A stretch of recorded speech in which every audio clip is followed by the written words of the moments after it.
Les prix de l'essence, y a-t-il quelque chose à faire avec ça, les prix de l'essence? L'opposition demande la fin des subventions, les conservateurs disent abaisser la taxe fédérale. Est-ce que c'est quelque chose qui est envisageable? Je pense que les gens qui nous regardent à la maison comprennent depuis très longtemps que le prix de l'essence est un prix mondial. La cause du prix de l'essence à travers le pays, mais c'est même en Europe. J'étais en Europe la semaine dernière. C'est la guerre que Vladimir Poutine a commencé en Ukraine. C'est ça la réalité aujourd'hui. Et ça, c'est vrai chez nous au Canada, c'est vrai en Europe, c'est vrai aux États-Unis. Alors, ce qu'on a fait, nous, moi, évidemment, dans le coffre à outils, ce que j'ai, c'est le bureau de la concurrence. Donc, on a saisi le bureau de la concurrence de cette question-là, comme on le fait quand on voit des pressions dans différents domaines pour s'assurer qu'il n'y a pas de pratiques déloyales. C'est l'outil qu'on a à notre disposition pour assurer qu'il n'y a pas de pratiques déloyales dans le domaine du raffinage ou de la distribution de l'essence. Mais je pense que les gens qui nous regardent, qui le savent à la maison, le prix de l'essence, c'est un prix mondial. Alors, présentement, il n'y a pas de mesure à part au niveau de la concurrence qu'on pourrait faire pour s'assurer, évidemment, mais c'est une préoccupation que j'ai, que tous les gens qui nous regardons, évidemment, le prix. Réduire les taxes fédérales sur l'essence, ça donnerait un petit break aux automobilistes? Écoutez, je pense que dans les circonstances, la meilleure façon qu'on peut faire, c'est de s'assurer, puis c'est ce que je fais vraiment, c'est de s'assurer au niveau de la concurrence que ce marché... Les taxes, ce serait immédiat, les gens auraient un certain... Écoutez, l'enjeu du prix de l'énergie, c'est un enjeu mondial. Hein? Je vous dis juste ça comme ça. Là, j'arrive de l'Europe, c'est ce que les gens nous parlaient au niveau de la Commission européenne, au niveau des pays de l'Allemagne. C'est vraiment relié à la guerre. C'est ce qui fait qu'il y a une flambée des prix de l'essence partout. Et évidemment, on est tributaire de ça chez nous. Alors, ce qu'on continue de faire, c'est de voir, mais il y a quand même eu plusieurs mesures dans le budget, par exemple, au niveau de l'abordabilité, au niveau du logement pour aider les familles. On sait que c'est une période difficile pour plusieurs gens parce qu'il y a de l'inflation à tous les niveaux. Alors, ce qu'on essaie de faire, c'est d'aller du côté du logement en particulier parce qu'on sait que ça, c'est une des dépenses les plus importantes des ménages chez nous au Québec.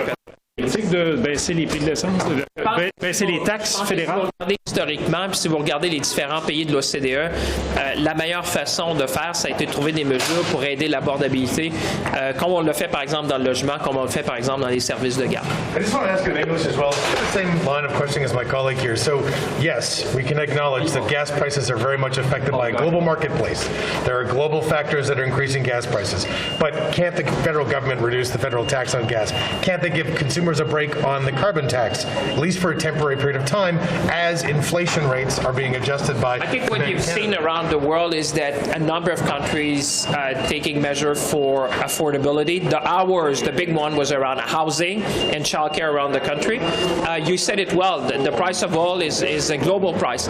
And it's really dependent now, and what we're seeing, the inflation we're seeing, or the price increase, is due to the war in Ukraine that Vladimir Putin has started. This is true in Canada, it's true in the United States, it's true in Germany. I was in Europe last week. The cost of energy is a direct link with the war in Ukraine. So obviously that's factor number one. What we can do is to take any measures we can. We did that in the budget with respect to housing, with respect to childcare. And you remember, I've even seized the Competition Bureau of this issue to make sure that there would be no practices which would be illegal across the country, to be extra vigilant at a time where we know that the inflation is affecting families across our nation. Today's opposition motion, though, specifically asking for federal subsidies towards oil and gas companies, that money to go to programs like the Canada Child Benefit, for example, and other programs that could go back to Canadian consumers to help with the affordability crisis they're going through right now. Is that a possibility that the federal government would take federal oil subsidies and put them towards consumer programs? We want to decarbonize our economy, so I would say we need to do both. That's why in the budget we went to help families, because that's the main issue. And I think the way to do that is to find mechanism which will reduce the cost of living our families. That's what we did, and that's what we'll continue to do. Why is the federal government still subsidizing oil and gas companies? Well, I would say if that was a good idea, you would see other countries in Europe and around the world looking at that kind of policy. That's not the policy that you've seen in any countries that I'm aware in many in jurisdiction in Europe or in the United States. Remove oil and gas subsidies? No, I was saying about what you were talking about, the tax with respect to gas tax. If that was a policy, you'd see other countries do that. So the way to do that for me is to reduce reduce or increase affordability to housing, and certainly that's what we've done and will continue to do. Right, but I mean, federal oil and gas subsidies. Why is Canada still subsidizing I would oil and say gas? we need to continue to decarbonize our energy sector because that's what we've. I mean, you see that. I mean, this is not a phenomenon you see in Canada. I would say just look at Germany. I was there. What they were saying is at the same time we need to decarbonize our energy sector and at the same time find ways to make life more affordable for people.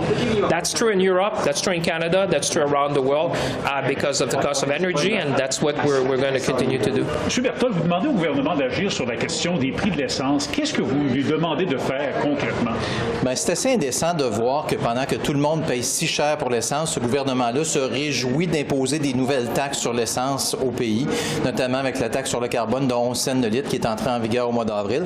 Donc, ce qu'on demande au gouvernement, c'est simple, de faire un pas dans la bonne direction, de diminuer temporairement, même de réduire les taxes sur l'essence temporairement, la TPS, toutes les taxes fédérales sur l'essence pour permettre aux Canadiens de souffler un peu. Mais la taxe fédérale sur le carbone, vous dites, elle ne s'applique pas au Québec. Ça ne changerait pas grand-chose pour les entreprises et les automobilistes du Québec, finalement. Bien, c'est exactement pour ça qu'on demande aussi de réduire la TPS. Dans l'ensemble du Canada, écoutez, la réalité, c'est que le gouvernement a imposé une taxe sur l'essence. Et quand je pose la question à la ministre Freeland de diminuer les taxes, elle me répond qu'elle est fière d'avoir imposé un tarif sur le carbone. C'est assez déconnecté de la réalité des Canadiens et Canadiennes actuellement. Donc, pour ça qu'on demande, avec raison, je pense, je me fais le porte-parole de l'ensemble des citoyens que j'ai rencontrés en fin de semaine, diminuer les taxes sur l'essence, donner un break aux Canadiens, on en a besoin. M. Flaherty, votre ancien ministre des Finances, disait pourtant c'est une mauvaise politique, mais il a toujours refusé de faire ça, M. Flaherty, quand il était au pouvoir. Est-ce que c'est une bonne politique de diminuer les taxes sur l'essence, selon vous? On n'a jamais eu un litre d'essence à 2,15 $ comme il est actuellement. Je pense que la situation est vraiment différente de tout ce qu'on a connu dans le passé. Et tous les petits gestes qui vont pouvoir donner un peu d'argent aux citoyens, aux travailleurs qui doivent utiliser leur véhicule pour aller au travail vont être le bienvenu actuellement. Merci, M. Berthold. Bonne journée. Bonne journée. Mr. Rodriguez, what is the government doing to prevent the rise of white supremacy in this country? Well, we have to fight white supremacy whenever we see it and even prevent it. And there's different things we can do. We're actually working on online safety bill, as you probably know. That's extremely important. I had a meeting with with Australian people yesterday, the e-safety commissioner. We met yesterday for an hour. We had the anti-hate strategy that we put in place a couple of years ago. And we're working on different fronts, but we have to fight it. We saw Michelle Rempel come out with that tweet yesterday saying that, your party needs to speak loudly and quickly about what was happening in Buffalo and condemn white replacement theory. Okay. So I guess, can you explain to us, why you think it was so important for your party to come out and speak about that? Yeah, I'm not sure. I didn't follow the issue. I'm trying to make a habit of staying off Twitter. But I can, just based on the question, without knowing the background, I think it's important to condemn all forms of racism all of the time, and all of the anyone who claims that as a motivation for any action should be condemned. Is it time for your party to distance itself from the convoy, because there were some people who led the convoy who believed in this theory? Is it time for people within your party to, part ways with the convoy and say? I don't know of anyone in our party who condones or supports any of those views, and anyone who does should themselves have to atone for that, have to answer for that. It's certainly not something that I support, and anyone I know who expressed any support for people who came to Ottawa who lost their jobs because of rules related to COVID-19, that's the only expression of support that I heard from colleagues. But I certainly wouldn't conflate the two issues. I think that would be a mistake, because, as I said, certainly not something that I have ever heard, or any, and had I heard support for anything like that, it's something I know would be roundly condemned by all of my colleagues. And you still support the convoy? You still support the convoy? You haven't distanced yourself from the convoy yourself? I support anyone who wants to lawfully and peacefully exercise their democratic rights rights to assemble peacefully, and Parliament Hill is where we want people to do that. So if people want to come up on Parliament Hill and wave their signs and have their views heard, I think that's important, and I think it's important that politicians listen to them when they come here. And you know, I said at the time, and I'll say it again now, that anyone who blocks critical infrastructure or wears out their welcome on city streets, we've seen for many years people come to Ottawa and, you know, roll tractors slowly down, park them on Wellington Street. That's been okay, but when people overstay their welcome, they need to go, and when they receive a lawful order, then they need to follow that. That's important. Okay. 31% des fonctionnaires dans la fonction publique fédérale sont francophones. Quand on regarde dans la couche supérieure, sous les délégués, on tombe à 19%. Comment est-ce que vous expliquez cet écart-là? Premièrement, je vais vous dire, je me levais ce matin, j'ai fait la lecture de votre article, et puis c'est quand même des chiffres qui sont très préoccupants. Et puis, quand je vois que 4 sur 5 des sous-ministres sont effectivement anglophones, bilingues, mais quand même anglophones, ça ne représente pas la population du Canada. Ça fait, comme j'ai dit, c'est très préoccupant. OK, mais en même temps, c'est entre les mains de votre gouvernement, c'est-à-dire que ce sont des nominations qui émanent du bureau du premier ministre. Donc, est-ce que vous dites à votre premier ministre qu'il a mal fait son travail? Qu'est-ce que je dis, c'est comme priorité, notre gouvernement a comme priorité de protéger et promouvoir la langue française.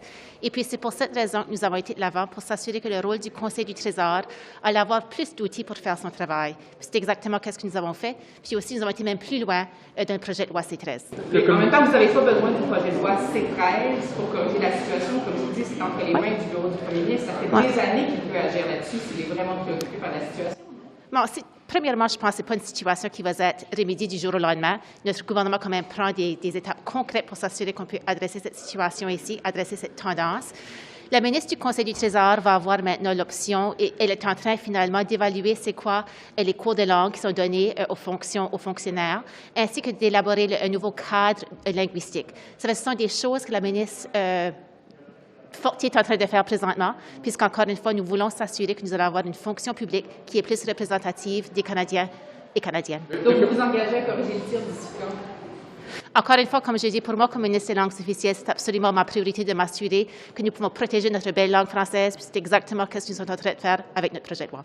Le comité sénatorial des langues officielles a dit qu'il va faire des recommandations l'an dernier, puis une de celles-là, c'était de rendre bilingue les postes de sous-ministre. Est-ce que vous écartez de prendre un tel geste? Mais encore une fois, comme que je l'ai bien dit, quand on regarde les nouveaux outils qui ont été donnés au Conseil du Trésor, on veut s'assurer qu'il va y avoir une évaluation qui va être faite, premièrement, des tests de langue qui sont donnés, aussi d'élaborer un nouveau cadre linguistique, puis c'est exactement ce que le Conseil du Trésor est en train de faire. C'est possible ou pas l'obliger aux sous-ministres, ça pourrait être possible ou pas selon vous? Mais nos sous-ministres maintenant sont bilingues, mais on veut s'assurer quand même que les outils de travail qui sont en train d'être évalués à ce point-ci par le ministre Fortier est exactement en train de se faire. Puis c'est pour cette raison-là que nous allons de l'avant à outiller le Conseil du Trésor avec plus d'outils à leur disposition pour effectivement faire leur travail. Merci.